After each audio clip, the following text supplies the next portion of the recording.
Word आ जाए तो आपको कंफ्यूज नहीं होना। सबसे पहली चीज क्या है, that if it somebody talking about entisol, तो एंटी सोल क्या है? Entisols are weakly developed soil with no horizon.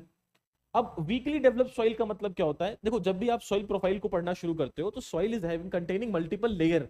सबसे ऊपर होती है ओ लेयर, फिर होती है ए, फिर होती है बी, फिर होती है सी, और फिर होती है आर इवेंचुअली। जो ओ A E B C R है, इसको अपन सॉइल प्रोफाइल कहते हैं।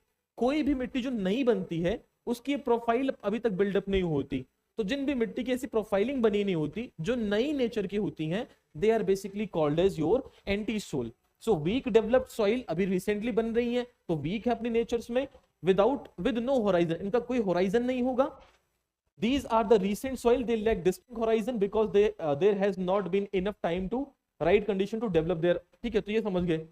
इन सेप्टी सोल को देख लेते हैं, क्या कह रहा है? सॉइल हैविंग वीकली और क्विकली डेवलप्ड होराइजन।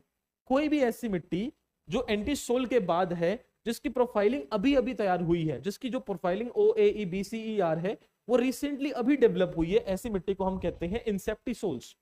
फिर आती है हिस्टोसोल्स। These soils have very high quantity of organic matter in the upper layer. तो जो मैंने कहा ना O A E B C E R, तो जो O layer है that is referred as organic layer. Any particular soil जिसके top layer पे बहुत ज्यादा ऑर्गेनिक मैटर होते हैं, they are basically called as histosol. Organic matter समझ सकते हैं आप लोग क्या है? Which is the basically plant decomposition, animal decomposition, ये सारा ऑर्गेनिक मैटर में आ जाएगा आपका।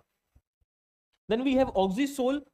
These soil are very old and highly weathered, मतलब ऐसी मिट्टी जो बहुत पुरानी होती हैं और बहुत ज्यादा वेदरिंग के फिनोमिना से जा चुकी होती हैं। They have been weathered a lot, that's why they are referred as oxysoil.